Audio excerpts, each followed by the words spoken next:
What's up YouTube? Welcome back to MMOSWORLD. We are here on Astellia, a Korean MMORPG that's recently come to the West thanks to Bronson and EA, the studio behind this import.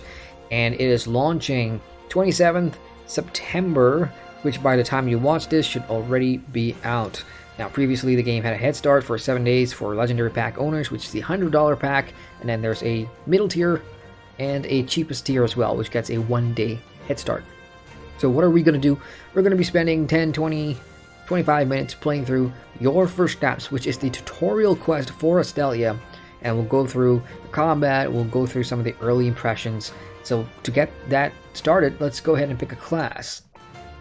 There are 5 classes in total. You've got Warriors, Male, Female, Assassin, Male, Female, and you can see what the difficulty for the class is on the right side of the screen. Archer, male, nope, no male, female only, and the balanced classes like the Scholar and Mage are all female only. And one of the things that Astellia promised to do is remove gender locking for all these female only classes, so you can play a male version of these classes later down the line. So what we're going to do is we are going to be picking a Mage for this playthrough. Difficulty is 4-star for control. This is a wand using range character that deals damage with powerful magic attacks. Some of the skills you'll see: Ice Arrow, Blizzard, Meteor. Okay, sounds good. Let's go ahead and click Select Class, and now we'll go into the character creator. Now, unfortunately, the default looks like a little girl, because if you don't know, Astellia is all about little companions called Astels who are made from the stars, and your character, spoiler alert down the line, you become an Astellian, which is the wielder of that star power. So that's why you can control these Astels. So we are going to be playing with some presets here. Let's go ahead and pick a body preset. I do not want to play as a little girl, and I'm sure many people do not want to either. Or maybe some of you do. Who knows? I'm gonna go with the... oh shit. Is that all we have? Well, I guess you don't have a choice here. Let's go with that one. This one. And then we'll change the height and everything. Face preset. Is there something that looks a bit more mature?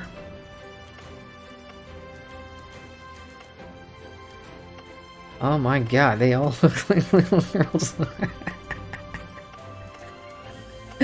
There's not a whole lot you can do about that. So we'll go with this one. Now, let's go into the appearance section and let's play around. You can change skin tone. Yeah, I'm going to leave it as it is. I think this preset is alright. You can change the face shape if you want to. Hair, yeah, I'm not rocking that hair. Let's go with the teenage angst hair. Do we have that? Don't see that anyway. Well, this is okay, I suppose. And we'll go with white. Hair brightness and everything is a thing. You can change the gloss on the hair if you want to make your hair look super shiny, if that's something that intrigues you or not. Diffusion simply means the spread, so yeah, that looks good. Okay, eyebrows. I'm happy with that. Eyes. Oh, you can change the pupil and everything. Eye shape too. If you don't like the shape of your eyes, you can change that. I'm pretty happy with the first one. Color, let's go with blue. Although that's not blue at all.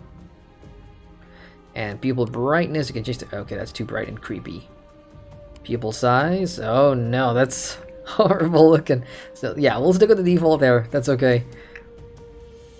You got gloss and everything, nose is fine, mouth is fine, really. Yeah, I think I'm happy. We'll go with that.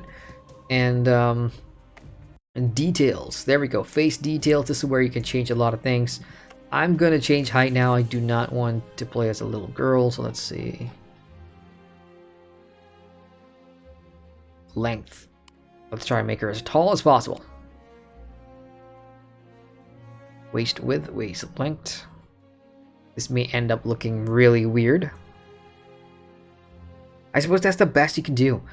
So we'll go ahead and create this character. And you can check outfit too, how she looks like, and some of the mage armor that you may get in game. Once you're happy with that, hit set appearance, and then you got to name your character. I'm gonna name this one Tayana, and we'll see you guys in game for the tutorial. Boom! Cinematic introduction here. So what's happening is there was a tutorial within Your First Steps, which basically is teaching you the basics of movement and combat. I've gone ahead and skipped that so we can show you the actual meat and potatoes of the gameplay. This is Astellia, ladies and gentlemen. It runs on Unreal 3. It's a DX9 on a 64-bit client, so you will get performances that feels very familiar to maybe games like, let's say, Terra / Ion. A bit of blast here and there, but way better optimization.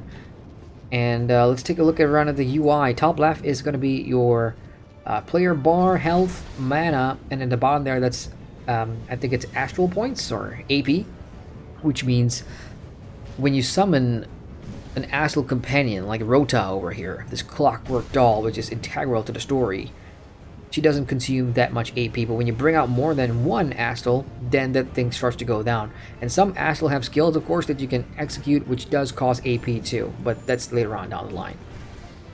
So movement is WASD. You have your hotbar here for skills, and then you have your astral sort of passive combat effects. You can make them attack on their own and things like that. You do get a horse too when you start, so you can travel around the world pretty quick.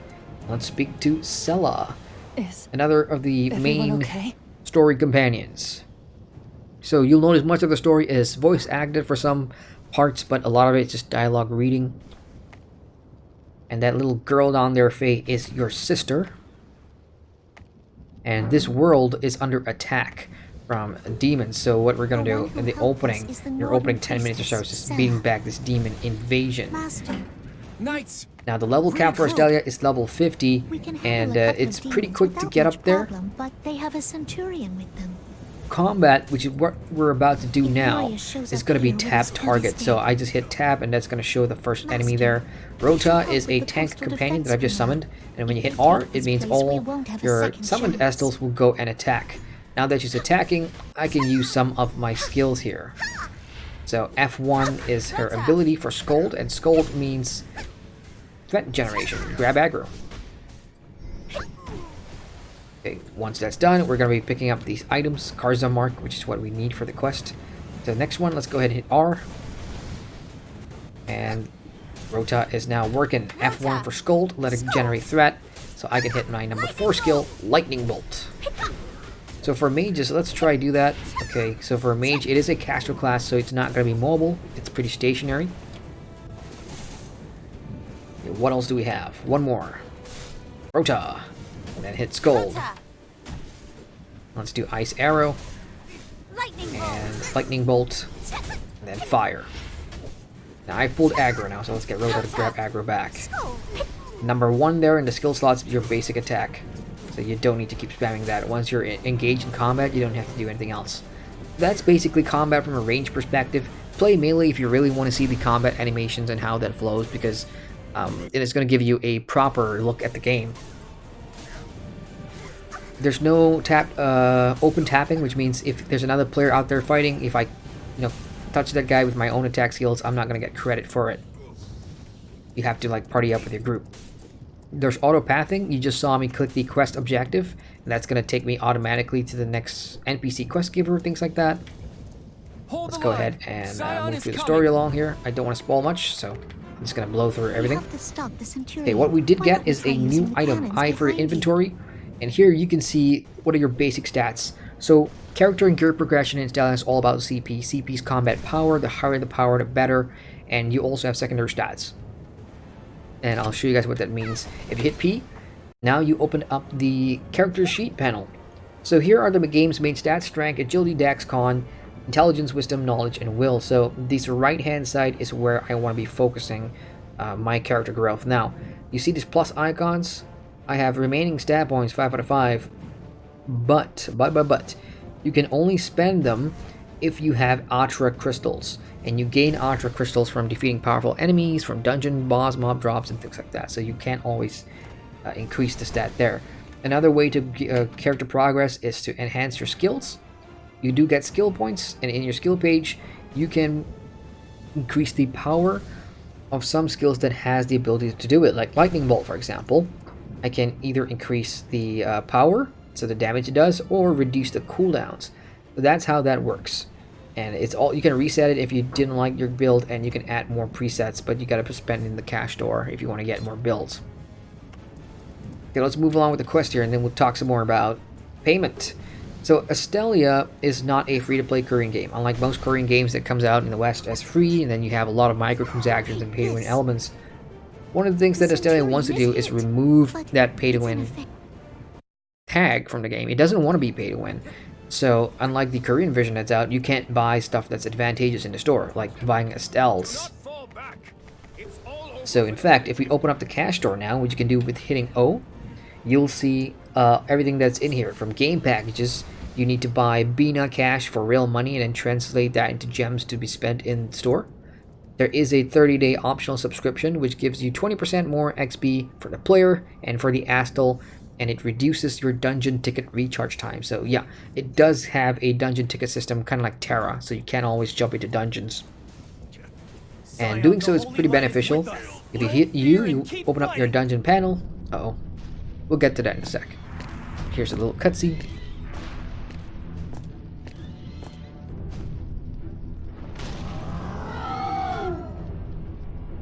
Which is not bad, to be honest. The CGI sort of graphics for Astellia, it's pretty modern, it looks good.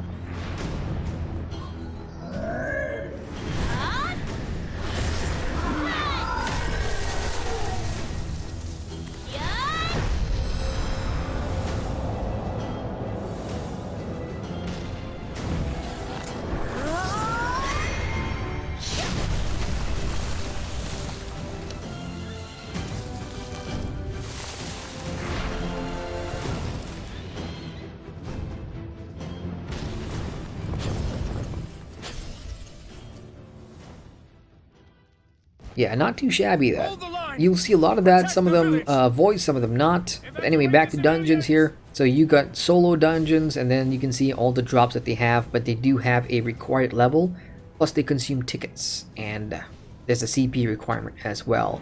So you can farm them solo, you can farm them in parties. Okay, let's talk to Handamar now, move this along. Again, I'm spamming it because I don't want to spoil the story. You guys can find that out on your own. And let's go get the Dark Artifact. Now, plenty of players in here so far. Like, there's a ton of players at level 50 already. Again, this game's been out for like more than 7 days because of the $100 head start. So we are now going to destroy the artifact. There's another player in front of me. I'm going to let them finish that first. Okay, 2 players. I'll wait. So let's go ahead and take on this Skeleton Knight.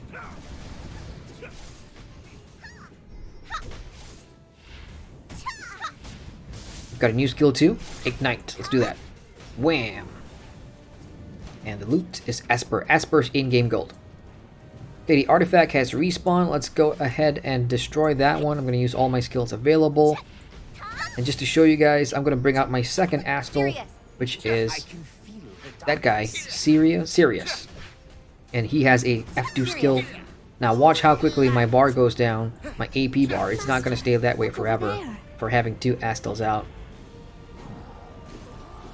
Ooh, we're being attacked up there now, so that's where we have to go. Cool, so let's go there. On my horse, and return to the hideout. I'm going to get rid of Sirius now, so that my AP bar can restore itself. Now at the bottom here, you'll see all these end flashes up. These are basically your tutorial panels. Clicking on it will tell you more information about what you got. So this is your Astel card deck details, and I'll get into that shortly. Notice the micro stutter, frame freeze whenever I open up one of these panels. These are help panels. There's an in-game help thing, which is pretty helpful. I'm not going to go through that. I'm just getting rid of all this. And of course, the new skill. You can read what it does and everything. Oh, and by the way, if there's a shoe icon, that simply means you can mobile skill. You can cast while moving. I'm pretty sure there's going to be enemies here. Yep, there we go. So let's use Ignite. Oh, never mind. Rota just one-shot at that guy. It's good to know which skills are casting immobile and which one can be used mobile. Like lightning can be done mobile, which is pretty cool. Let's do that. Ignite.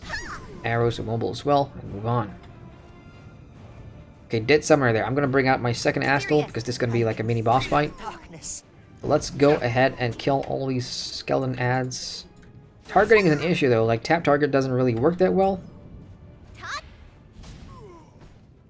Okay, that one's dead. Let's get the summoner. I'm going to be moving around here.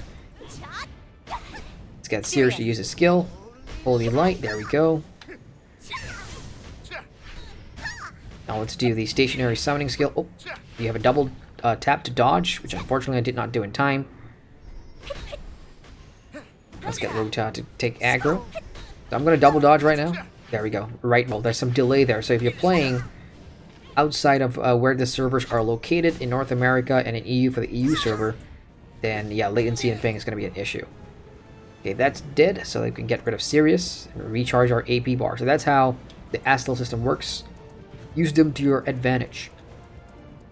You can also get them to fight up close. So this is in long range mode. So short range mode means all your Astrals that are ranged will come into melee position, which is easier to control.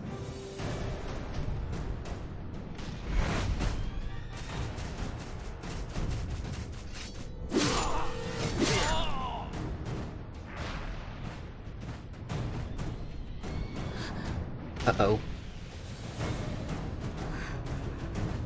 Yeah, so these are main characters in the game.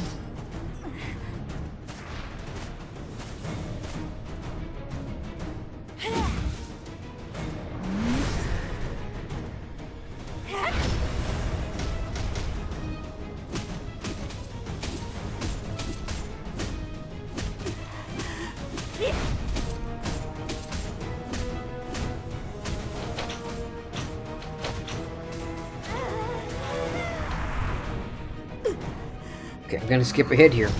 You guys have seen enough. But what happened at the end of that cutscene? Spoiler alert. Uh-oh, hang on. Okay, I thought I had to see the whole cutscene again. But yeah, basically your sister gets kidnapped and your entire journey then begins to go back and find her, find the people responsible for this invasion, and things like that. And that's all I'm going to spoil.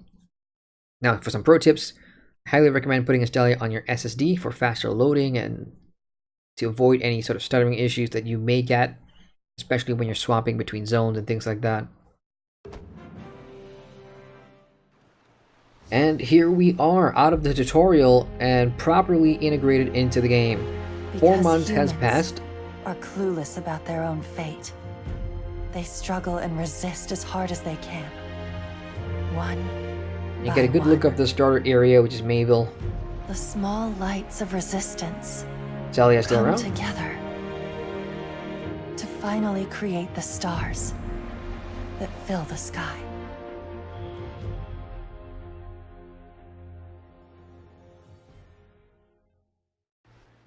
And your journey begins. It's here you'll see a ton of other players too. Cool.